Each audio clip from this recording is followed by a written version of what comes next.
Hello, I'm Linas Kojala, Director of Eastern Europe Studies Center, and it's a great privilege for me to be speaking today with Anne Applebaum. Anne Applebaum is a staff writer for The Atlantic and a Pulitzer Prize-winning historian. She is also a senior fellow at Johns Hopkins School of Advanced International Studies at the Agora Institute. Her latest book is Twilight of Democracy, The Seductive Lure of Authoritarianism.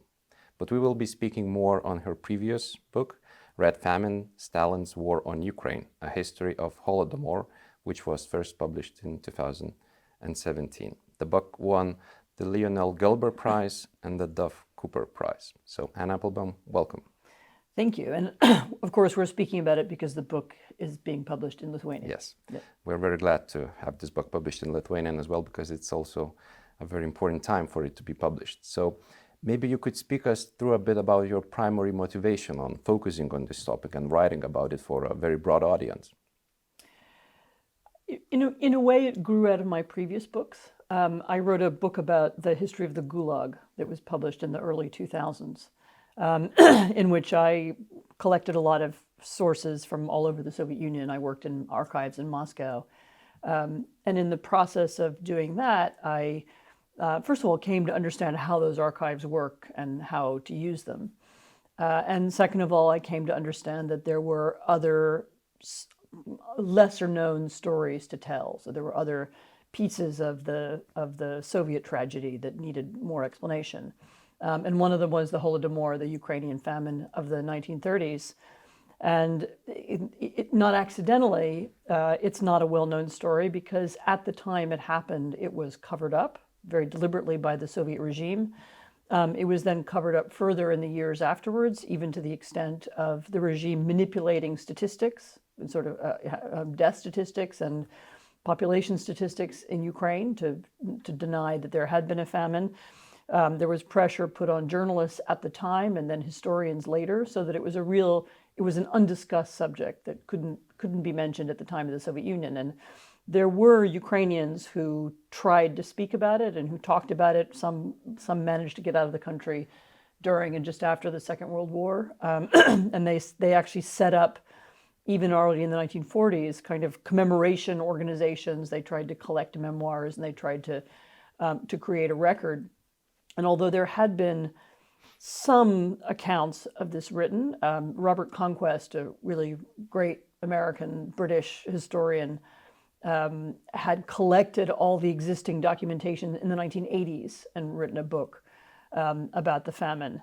But what I learned from working in archives in the Soviet Union was that, or in Russia, sorry, the Soviet archives in Russia, was that there's always a slightly different story you can tell with archives. That although the victims generally got the story right, what they wrote was true, and their views of what had happened were correct, and very often even the names and dates and so on were correct. The archives give a different story. You can tell the explanation for what it was that the regime thought it was doing, why this happened. And I thought there was a story like that to tell about the famine.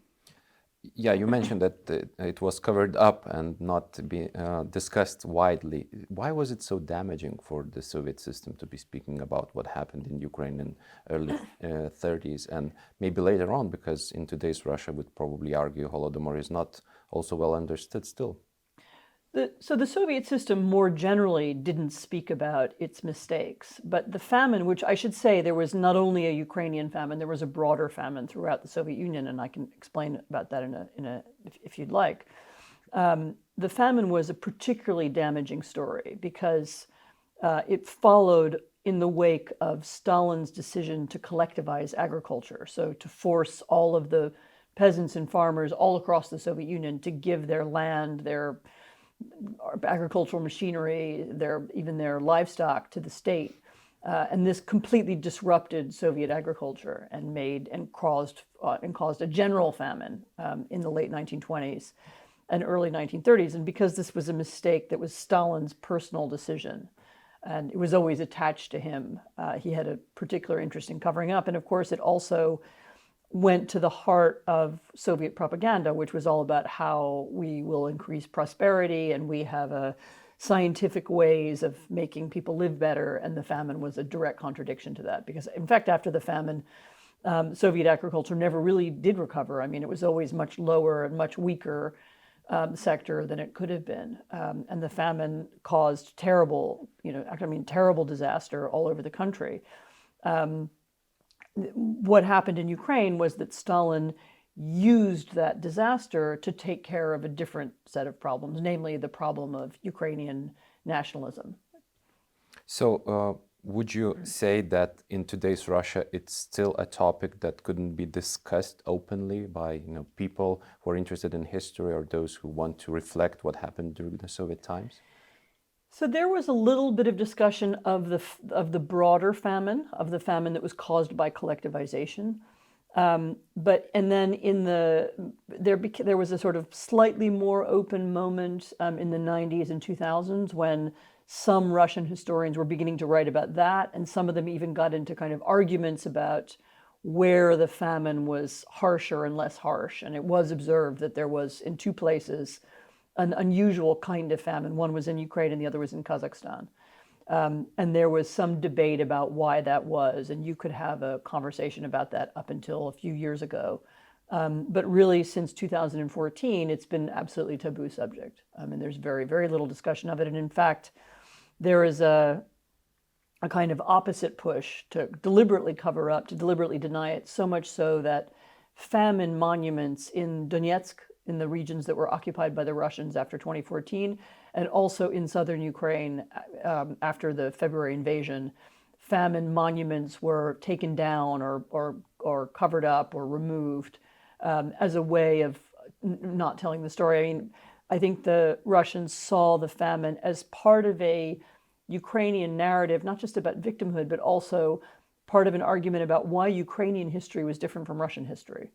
And it's in their history to deny, it's in their interests to deny that there is any such difference. So they don't want to acknowledge Ukraine as a different nation, or even that it had a different history within the Soviet Union, which of course it did. I mean, there was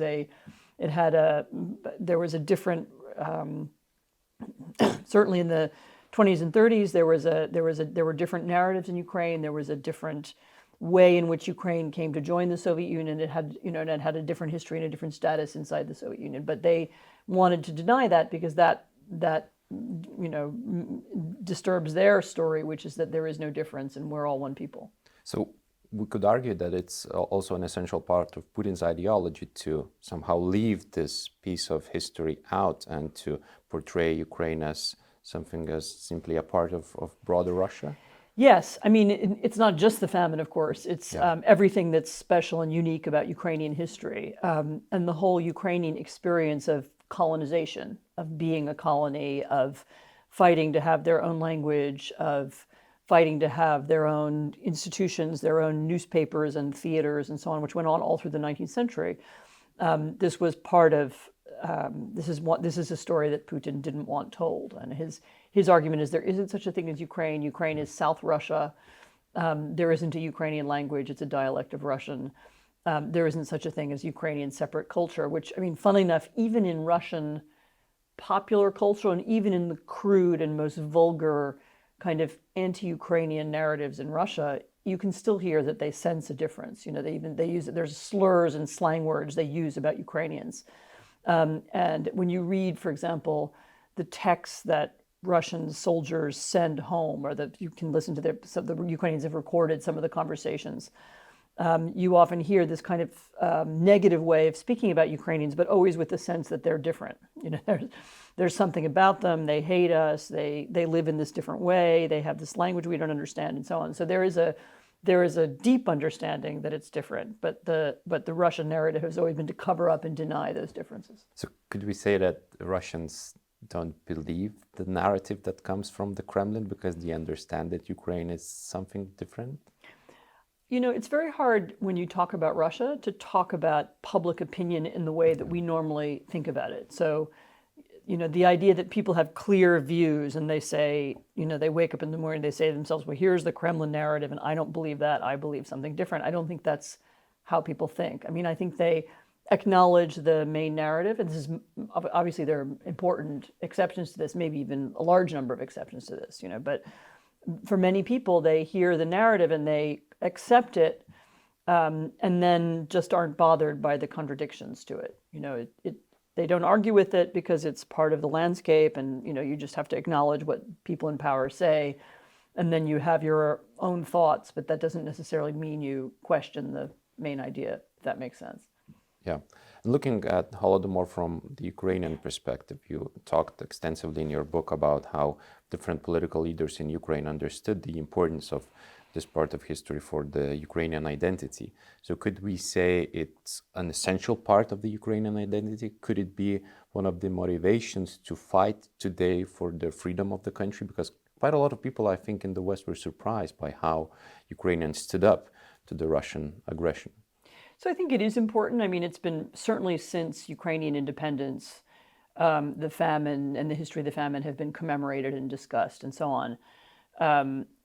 And some presidents more than others have talked about it or tried to memorialize it. I mean, I will say one thing they did was the Ukrainian academic establishment went through the Soviet archives and collected really every document relevant to the history of the famine, copied them and compiled them, and it published thick books about them. And so, having even as it became harder to get access to those archives, a lot of the material was available. So there was a lot of effort made to preserve the history and tell the story. And they were also published these kind of memory books. Each region published collections of memoirs and documents from the region that documented the famine in that region. So there was an enormous amount of work done.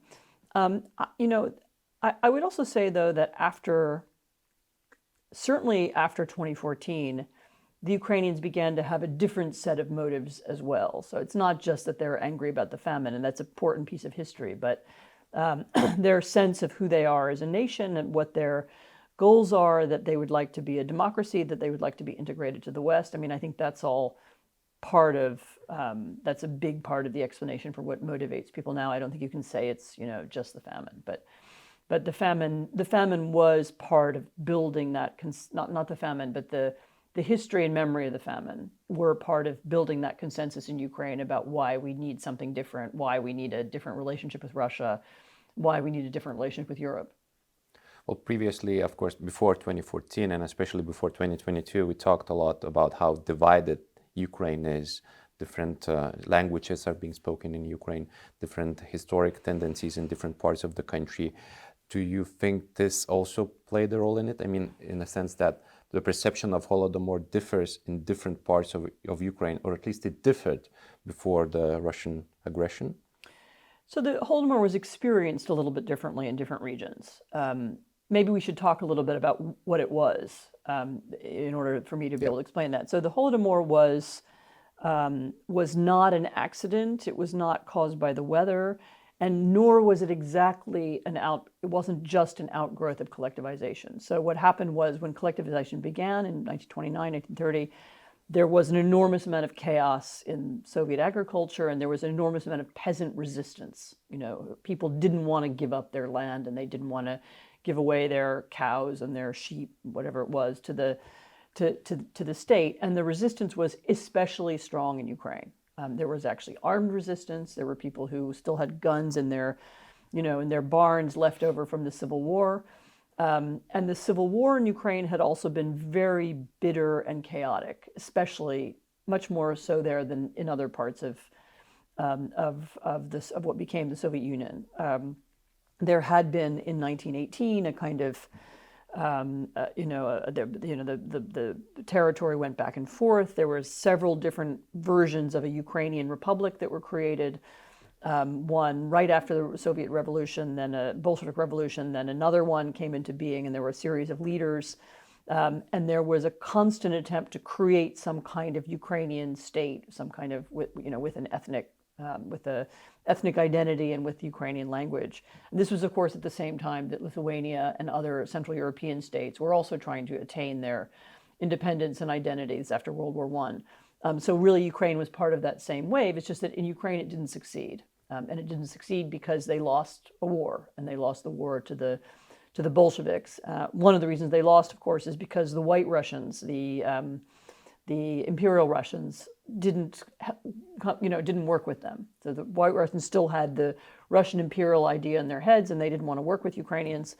And so instead you had this three-way war, and eventually the Bolsheviks won. But this was still in Stalin's head at the end of the 1920s. Stalin himself came to Ukraine during the Civil War, and the idea that Ukrainian nationalism was a threat to Moscow was something that he remembered, and that the Ukrainians might once again try and break away was something that he knew. And so what happened when, in the chaos of the famine, in the peasant resistance, he made a decision to use the wider Soviet famine as a tool to get rid of people in Ukraine and to dampen down the peasant movement, the anti-Bolshevik movement, because he feared that it would have an effect on Moscow. And so what you had inside Ukraine was literally, teams of activists going house to house and confiscating people's food. So it wasn't just chaos, it was a deliberate, targeted attempt to take food away. And they took away bread, and they took away vegetables, and they took away everything that was in people's houses, and they searched them over and over and over again to make sure they had no food. And these searches took place, in the winter, and then in the spring you had this very high spike in death rates. This is 1932 and 1933. And so there was an attempt to dampen down and destroy and undermine the Ukrainian peasantry and the Ukrainian countryside as a way of making sure that there would never be that kind of revolution again. And the famine in that part of that attempt, the orchestrated piece of the famine was strongest in a part of Ukraine that actually historically had not had much famine, namely the Kharkiv region and Kiev, the Kiev district, because those were the regions where the peasant rebellion movement was strongest. And some of the other regions, particularly in the east, in Donetsk, had a lesser famine. They had a lesser experience of it, partly because the Russians were less worried about rebellion in those regions, partly because those were industrial regions where there was less peasantry, where they actually needed people to work in the mines and the factories around Donetsk, and so there wasn't, the famine didn't have as big a presence there. It also had a little bit of less of a presence in the West. So that there's a stronger memory of it in the central Ukraine is not surprising. It's because it was a little bit different. Another explanation for some of the regional differences is that after the famine, and then also continuing really through the 1940s and 50s, there was an enormous Russian immigration into Ukraine from the rest of the Soviet Union, Russian-speaking, particularly into the east, where as the Ukrainian peasants were eliminated, as they were murdered, they were often replaced literally by Russians. So Russians would come from the other part of the country and settle Ukrainian farms, but also they came to work in Donetsk and Kharkiv and in many of the cities. So there was a slightly different memories in different regions. But that doesn't mean that Ukrainians don't now understand this as part of the broader narrative of their history. And I also think that in the last decade, the definition of what it means to be Ukrainian has refined a little bit. It's clear that you can be a Russian-speaking Ukrainian or a Ukrainian-speaking Ukrainian, just like you can be a French-speaking Belgian or a Dutch-speaking Belgian. There are a lot of other bilingual countries, or a French-speaking Canadian or an English-speaking Canadian. You can be a patriotic Ukrainian and speak Russian and understand the history of the famine as part of your own history. I don't see those things as mutually exclusive. I know that one of the outcomes of this war is going to be that a lot of Ukrainians will stop speaking Russian. But historically, up until now, that hasn't been the determination of whether you identify as a Ukrainian. It's much more to do with where you see yourself culturally. Are you part of the Western world? Do you believe in democracy? Do you believe in the need for an independent Ukrainian state? And essentially, if you do, it doesn't matter what religion you are or what part of the country you come from, or even whether you can be Afghan or Jewish or something else, and you can still be Ukrainian nowadays.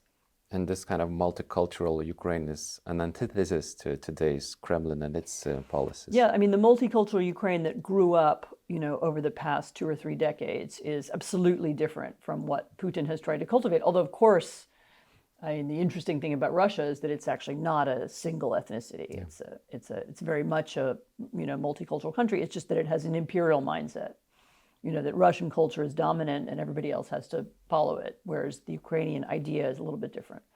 Of course, we talked a lot about the peasants and their suffering, but you also write about how the secret police launched attacks on the political and cultural elite Right. of Ukrainians. Could you elaborate? Yeah, so another piece of the story is that the famine happens in 1932 and 1933, and almost immediately on its wake, the Soviet secret police and there was a Ukrainian branch of it, began a purge of the Ukrainian elite. So that's like the theater directors and newspaper publishers and even the Ukrainian Communist Party, maybe even particularly the Ukrainian Communist Party, are purged of anybody who is identified either with the pre-war Ukrainian cultural movement or the wartime Ukrainian cultural movement, or even the movement in the 1920s to enshrine the Ukrainian language as a kind of Soviet language and to create the Soviet Ukraine. So there was a absolute purge of the whole political and cultural and kind of leading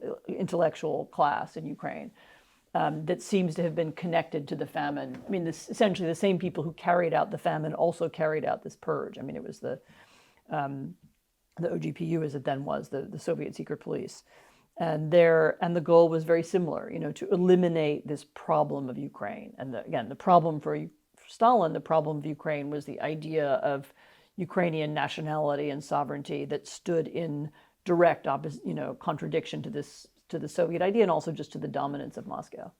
So was Ukraine special in that regard? Because a lot of nations and people suffered because of the Soviet rule. And of course, Lithuanians remember the deportations that took place during the Second World War. But was the Ukrainian nation something special in the thinking of the Soviet rulers? So I think it was. I mean, I think, of course, first of all, of course, you're right. I mean, you can go through every Soviet nation. I mean, the Georgians had a revolution also after World War I. They also tried to get independence, and the Baltic states later on were absolutely victims of, a very similar kind of cultural and political purge as well. It wasn't just random people who were deported. It was also that was also an attempt to eliminate the elites in the Baltic states. Ukraine was special for 2 reasons.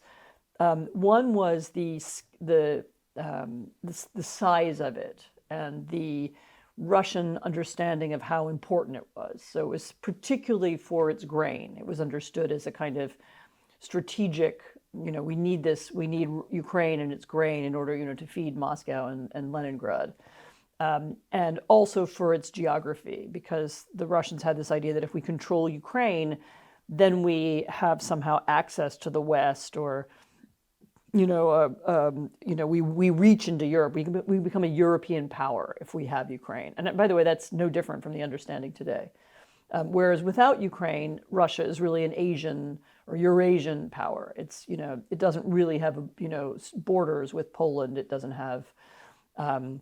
It can't play a real role in European politics. It's sort of too far away. And I think.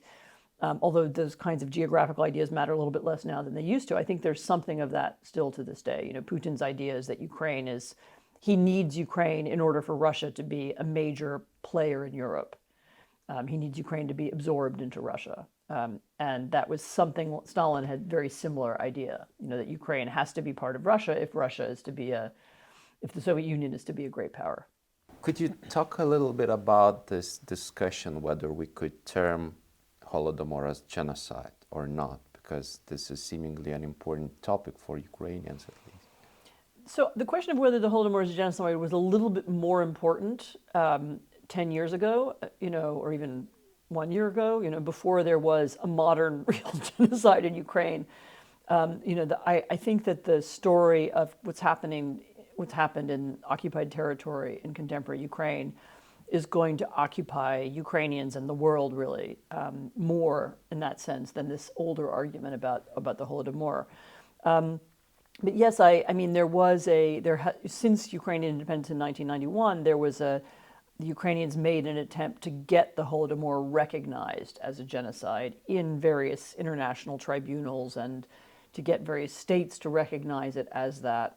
I think originally they saw it as a way of kind of enshrining, again, that historical difference, that we have this separate history from Russia, and we have a special history as victims, as colonized nation, and they wanted that to be recorded and understood. And I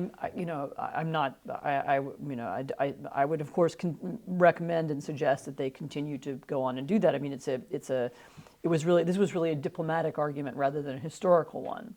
It was about whether the definition of the Holodomor fits into the definitions of genocide as they're described in various treaties. I mean, my guess is that it will now be more clearly seen as a precedent to the modern genocide. That the modern genocide will be the one that takes up that we're going to be talking about for the rest of our lifetimes, the next decades. The similarities are striking, aren't they? I mean, looking at how Russians are stealing Ukrainian grain, how they are attacking civilian infrastructure, how they are killing people, even though they're not, fighting on the front lines. Isn't that really a terrifying view? Yeah, the Holodomor is a precedent. There's some other precedents as well. When you look at what the Soviet Union did, as you know here, in the occupations in 1939, and then again in 1945, when you look at those occupations and the way they were carried out, where the Red Army plus the NKVD carried out the occupation and the Sovietization of neighboring states, that's very, very similar to what's happening in Ukraine today. I mean, I find it stunning, the way in which the occupation of Kherson province resembles the occupation of Eastern Poland. There were, the same methods, the same technology, the same arrests, the same filtration camps, the same, the same terror, the same replacement of textbooks in schools. I mean, this is all very, very similar and very familiar. I mean, I actually wrote another book called Iron Curtain, which is about that process, and that seems to me really the playbook for what's happening today. I mean, the Holodomor is a precedent in terms of its, this really radical disregard for human life. We can starve people to death, if we want to. We don't care if we murder thousands of people because, our national goal or our big idea is more important than the lives of ordinary people. I mean, that way of thinking, which you can see in the 1930s, you can see in the 1940s, and you can see now, hasn't changed at all. Does this mean there is no hope because the playbook is completely the same and nothing has really changed? No, there's always hope. I mean, I still think it's very important to think about what a different Russia could look like. I don't want to let Putin define who Russians are, just as I wouldn't have wanted Stalin to define who Russians are. And there are always alternatives. I mean, there are people who think differently inside Russia. Some of them are now outside Russia, but they're,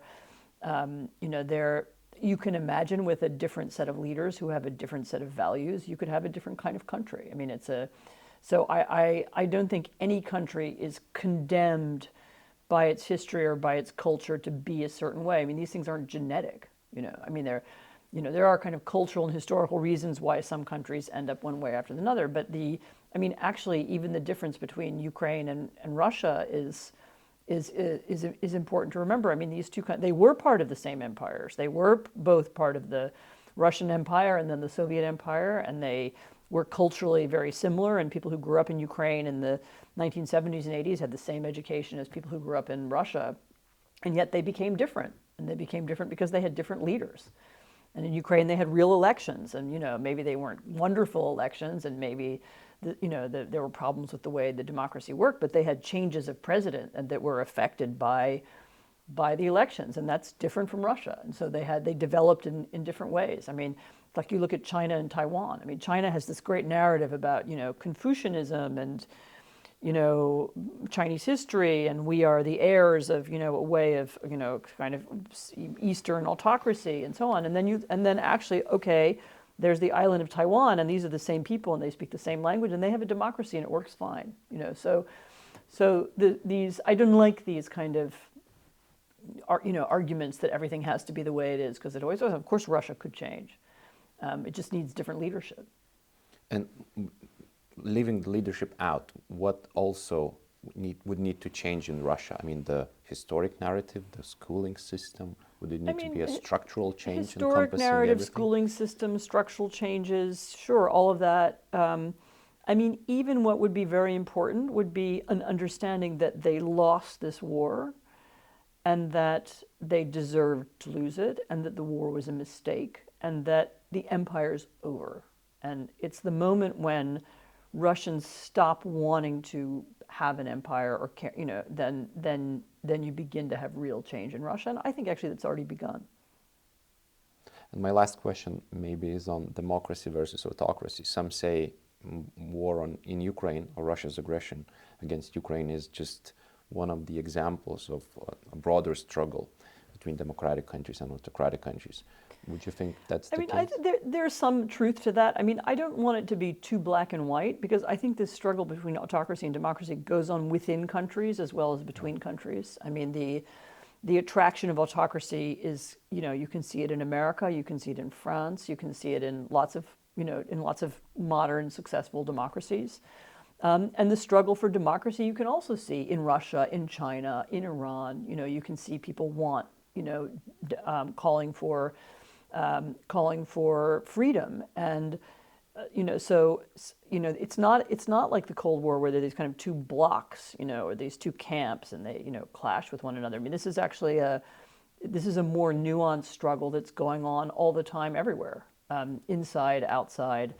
It's a struggle. It's an argument about what kind of state people want to live in and what kind of rules they should abide by, and that struggle continues everywhere. And in that conversation, there are a lot of countries that don't quite fit into either camp. But are we in the West ready, for sacrifices needed? For instance, the support for Ukraine will have to be probably a very long-term one, and billions will have to be sent to Ukraine in terms of money and overall political support for Ukraine in decades possibly to come. So are we ready for that? Because that would probably mean we are living less comfortable lives, at least in the short term. It's very hard to predict right now. My sense is that people are ready, and that the war was a great shock to many people, and particularly it was a shock in Germany, where there was a kind of shattering of a lot of illusions. And it also actually was quite important in Washington. I mean, it had an impact on how the president and the White House thought about the world and what their priorities were. And I think that impact will last. Both because of the brutality of the war. I mean, in a way, if the Russians hadn't been, if the occupation wasn't so grotesque, and if the destruction of civilian infrastructure and lives hadn't been so broad, you can see more people would have wanted to accommodate earlier on, but the Russians really made it impossible for anybody to negotiate.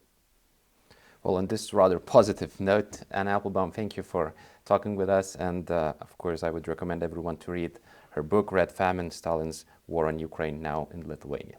Thank you very much. Thank you so much.